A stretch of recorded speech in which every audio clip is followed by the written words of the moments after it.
तो वो समझते हैं कि ये ज़्यादा सेंसिटिव मैटर है। अच्छा सर, हमज़ा शहबाज का भी यही क्लेम है बैंकिंग के हवाले से। अगर हम केसेस की बात करते हैं, वो कह रहे हैं कि जहांगीर तरीन साहब के केसेस में जो है जो हमज़ा साहब के जो वकील हैं तारड़ साहब, उन्होंने ये कहा है कि उनके तो सिनेरियो में ऐसा नहीं हुआ, FIA का जो क्लेम है यहाँ पे कुछ और है और FIA का कार्रवाई का तरीका एक और है। क्या ऐसा हो रहा है? आपको लग रहा है जहांगीर तरीन साहब के साथ कोई फेवरिज्म किया गया है?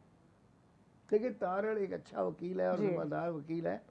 मैं नहीं समझता कि वो कोई लूज स्टेटमेंट देगा। अब तो जी। खैर वो सेनेटर भी बन गए हैं। जी। एज ए लॉयर मैं उनको बहुत जानता हूँ, हम साथ अपीयर होते रहे हैं वहाँ इस्लामाबाद में केसों में। तो I like him, I found him a very good lawyer, अच्छा। Is a good man. तो वो कोई गैर जिम्मेदार बयान नहीं देगा। अगर उसने दिया है कोई बयान तो कोई उसमें एविडेंशियली वैल्यू होगी। ठीक। तो सर, ये जो केसेस हैं जहाँ पे हम शुगर माफिया की बात कर रहे हैं, शुगर माफिया के हवाले से अनफॉर्चुनेटली हाल ही में हमने देखा कि पाकिस्तान तहरीक इंसाफ की हुकूमत में शुगर माफिया को रिवील किया गया। इससे पहले जितने भी शुगर के मामलात थे उसके बारे में आम आदमी को मालूम नहीं था कि इसकी आखिर वजह क्या होती है। फाइनली वो रीजंस आइडेंटिफाई हो गए, लेकिन क्या सिर्फ रीजंस आइडेंटिफाई होना काफ़ी है या इसके ऊपर आपको लगता है कि काम में वक्त लगेगा, इसकी एग्जीक्यूशन ज़रा मुश्किल है कि कंट्रोल किया जा सके? दो चीज़ें होती हैं हर चीज़ में, बीमारी में भी, करप्शन में भी। एक प्रिवेंशन होती है और एक होता है क्योर। तो एक जैसे बढ़ गई महंगाई, जैसे शॉर्ट हो गए स्टॉक्स, तो अब उनका इलाज करना, और एक होता है प्रिवेंशन कि ये दोबारा ना हो, तो उसके लिए कोई लॉज बनाने होते हैं। तो ये दोनों चीज़ें हमारी कमज़ोर गई हैं। क्योर भी नहीं कर सके, जो हो गया थी खराबी उसको रिकवर नहीं कर सके हम, और हम फर्दर खराबी को रोकने के लिए कोई प्रिवेंशन नहीं कर सकते।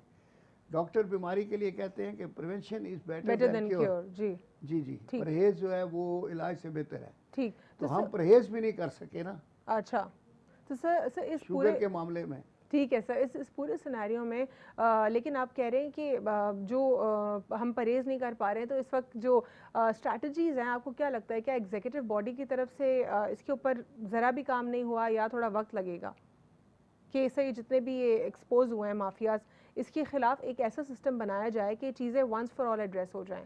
देखिए, माफियाज जो हैं आधे तो पावर का हिस्सा है जी। और आप ये देखें शुगर मिलें किसकी है।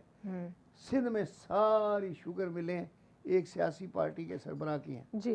पंजाब की शुगर मिलें नवाज शरीफ वालों की हैं, चौधरी शुजात साहब वालों की हैं। ये जो तरीन था उसकी भी एक बहुत बड़ी शुगर मिल है। जी। तो ये सारे लोग जो महंगी करते हैं चीनी, तो ये सारे अवामी रिप्रेजेंटेटिव खुद ही बैठे होते हैं वहाँ पे। जी। तो कॉन्फ्लिक्ट से ही इतना बड़ा कॉन्फ्लिक्ट ऑफ इंटरेस्ट जो है, ये फिर कैसे ये लेजिस्लेचर्स भी बने हुए होते हैं और फिर बिजनेस भी कर रहे होते हैं, फिर यही लोग कानून साजी करते हैं, तो वो कानून मजबूत कैसे होगा और अच्छा कैसा बनाया जाएगा जब वो खुद ही उस चीज़ का उनको बेनिफिट है अगर वो कानून वीक हुआ तो? मैं कहता हूँ कि अगर कोई मशवरा दे सही इमरान खान साहब को, जी, तो सारे पाकिस्तान की शुगर मिलें को म्यार लें, नेशनलाइज कर लें। सर, बहुत सारे लोग जो प्राइवेटाइजेशन के हक में हैं वो तो कहते हैं कि होनी ही नहीं चाहिए, गवर्नमेंट का काम ही नहीं है कि वो इंस्टीट्यूशंस जो हैं उसको गवर्नमेंट के ऊपर जब प्राइवेट अदारे जो हैं जो वो ब्लैकमेल कर रहे हैं अवाम को, उनकी हार्ड अर्न मनी को जी ये तरीकों से जेबों से निकाल के लूट रहे हैं, तो ऐसी सूरत में इसको कंट्रोल जब नहीं हो रहा, हुकूमत के अहकामात के ऊपर बार बार दिए जाने वाले अहकामात पर पाबंदी नहीं हो रही, तो कोर्सिव मेथड यूज करना चाहिए। तो कोर्सिव मेथड ये है, हमारे यहाँ भी देखें एक मुल्ज़िम गैर हाजिर हो जाता है तो हम पहले इज्जत से उसका बेलेबल समन जारी करते हैं जी, फिर बेलेबल वारंट जारी करते हैं। जब वो बेलेबल वारंट पे भी नहीं आता तो फिर नॉन बेलेबल वारंट इशू करते हैं। फिर नॉन बेलेबल वारंट भी सर्व नहीं होता तो फिर अदालत लिखती है SHO और IO को कि सर्विस करके वो खुद अदालत में मुल्ज़िम के साथ पेश हो, यानी अपने साथ पकड़ के लाए। ठीक। तो इसको कहते हैं कोर्सिव मेथड। ठीक। तो अब ये है, इसमें चीनी की आप कह रही हैं कि कीमत नहीं थी रुक रही और सारे तरीके इस्तेमाली हैं और कोई भी तरीका जो है करामत साबित नहीं हुआ। तो नतीजा ये है कि मेरा इसमें हम्बल मशवरा ये है कि तमाम शुगर मिलें कौमिया ली जाएं। ठीक। सिर्फ हाँ एक ऑर्डिनेंस के जरिए सबको रातों रात टेक ओवर कर लें। ठीक है सर, एक छोटा सा वक्फा लेंगे, वक्फे के बाद हम प्रोग्राम में गुफ्तगू करेंगे पेंडोरा पेपर्स 2021 के हवाले से आफ्टर शॉर्ट ब्रेक।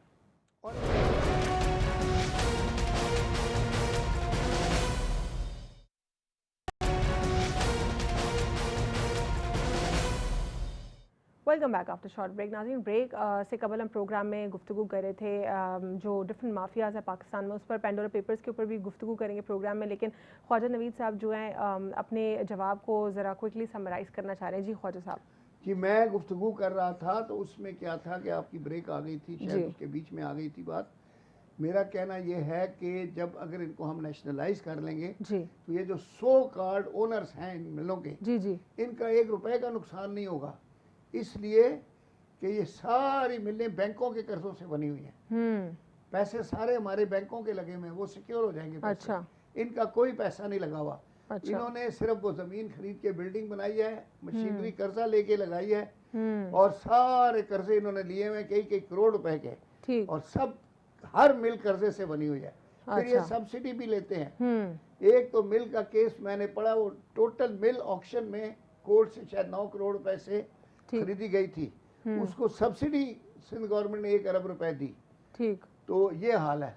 सही सर। इस पूरे सिनेरियो में हम देख रहे हैं कि जहाँ पे डिबेट पूरा मुल्क में नहीं बल्कि पूरी दुनिया में पेंडोरा पेपर्स के हवाले से गुफ्तगू हो रही है। पाकिस्तान के पॉलिटिशियंस का भी उसमें नाम आया, हुकूमत से भी हैं, अपोजिशन से भी हैं इसमें। क्या कहेंगे सर, क्या जितनी भी ओवरसीज़ कंपनीज मेजॉरिटी आपको लगता है कि क्या वो इलीगल मीन से बनाई जा सकती है या इसमें लीगल मीन्स भी हो सकता है? नहीं, लीगल देखें, कंपनीज ऑर्डिनेंस के तहत, और आपको ऑफशोर कंपनी बनाने की इजाज़त है जी, और बाकायदा ये हमारे ही जो इनकम टैक्स प्रैक्टिशनर्स हैं वो लोग बनवा के देते हैं, तो लोगों को खुद बनानी नहीं आती। अच्छा, और ये वहाँ पे वो आइलैंड्स हैं जी, वहाँ पर ये कंपनियां रजिस्टर होती हैं जी, और वो टैक्स फ्री हैं, और वहाँ पे टैक्स हेवन, जी जी, टैक्स हेवन्स हैं जी, क्योंकि वो फ्री है टैक्स की। टैक्स तो सर, लेकिन सर मेरा पॉइंट ये है यहाँ पे पर्टिकुलरली सवाल ये है कि जो ऑफशोर कंपनीज के हवाले से लोगों का परसेप्शन है ऑफशोर कंपनी, जिससे बहुत सारे हांगकांग में है। आपने अभी आज जाके अगर अमेरिका में घर खरीदना है जी, तो एक साथ आपको वहाँ $6 मिलियन का, $5 मिलियन का घर मिलेगा। तो 50 लाख आप डॉलर जब निकालेंगे तो वो तो पागल हो जाते हैं कि ये आए कहाँ से। तो उसके लिए ऑफशोर कंपनी बनाते हैं, वो फिर ऑफशोर कंपनी से वहाँ ट्रांसफर होते हैं पैसे, ठीक, तो उसमें फिर टैक्स में कोई पूछता नहीं है सर। लेकिन यहाँ पे मेरा कंसर्न ये है कि अवाम को टेक्निकली ये मालूम नहीं था पहले कि ऑफशोर कंपनी होना जो है कोई जुर्म नहीं है, तो इसको ज़रा अब और क्लियर किया जा रहा है कि ऑफशोर कंपनी कोई इलीगल चीज़ नहीं है इटसेल्फ, और ना ही कोई जुर्म है। लेकिन तो अगर इलीगल नहीं पता था कि ये पेंडोरा क्या होता है। अच्छा, अब वो सबको समझ आ गई कि ये टेंडोरा है। अच्छा सर ये पेंडोरा नहीं है, ठीक, ये टेंडोरा है। ठीक सर, पैनामा पेपर्स जो छुपा हुआ था उनका टेंडोरा फिर पिट गया है। सबको सब पता चल गया कि किसके पास कितना पैसा है। इसमें अफसरान भी आ गए हैं, सिविल सर्विसेज से यहाँ मौजूद हैं, मीडिया ओनर्स मौजूद हैं, इसमें पॉलिटिशियंस मौजूद हैं, यानी हर जगह से लोग यहाँ पे आ गए नहीं है, तो इसीलिए टेंडोरा हो रहा है। अच्छा, लेकिन सर जिस तरह पैनामा में हमने देखा कि पैनामा में भी पाकिस्तान से भी लोग शामिल थे, इसके बाद सुप्रीम कोर्ट की तरफ से पिटिशंस भी उनके ऊपर दायर हुई और दीगर इदारे भी मुतहरिक दिखाई दिए, लेकिन जितने भी सारे नाम थे सबके ऊपर एक्शन नहीं लिया गया पैनामा पेपर्स में जो नामजद हुआ पाकिस्तान से। साथ ही साथ अब एक और सवाल जनरेट होता है, पेंडोरा पेपर्स में भी जो पाकिस्तानियों के नाम आए, क्या सबके खिलाफ कार्रवाई होगी? मालूम करने की कोशिश की जाएगी कि क्या जो ओवरसीज ऑफशोर कंपनीज हैं वो लीगल हैं? एक ही बंदे के ऊपर इतनी कार्रवाई हो गई, क्यों निकाला कहना पड़ा उनको? सारा पनामा एक ही आदमी पे गिरा, और लगता है कि पूरे पनामा में सिर्फ एवन फील्ड डिपार्टमेंट है और कुछ है ही नहीं। सर पेंडोरा पेपर्स में भी क्या ऐसा हो सकता है किसी एक के ऊपर ही गिर जाएगा सारा? Never know. अच्छा, लेकिन अभी तक सर आपको लगता है कि हुकूमत की तरफ से खामोशी दिखाई दे रही है इसके ऊपर? कमेटी का ऐलान कर दिया गया है कि कमेटी बन जाएगी, लेकिन कमेटी तो दीगर और भी एरियाज में बनती आई है, डिफरेंट कमीशंस बने हैं, JITs बनी है, क्या कुछ कैटेगोरिकली प्रूव हो पाएगा या नहीं? अब ये मेन कंसर्न है। अब ये पेंडोरा में भी कोई एक मुर्गा निकल आया सही वाला, अच्छा, जिसके ऊपर सारा डाल दिया जाए। अच्छा, तो क्या कोई कुर्बानी का मुर्गा हुकूमत से भी हो सकता है? मुर्गा या बकरा जी, कुर्बानी का बकरा होता है। अच्छा, मुर्गा तो अजान देता है। अच्छा, ठीक है सर, ठीक है। तो लेकिन ये पेंडोरा पेपर्स में सर ये कहा जा रहा है कि क्योंकि पैनामा में भी जो है बाकी के सब कहता था बकरा किस्तों में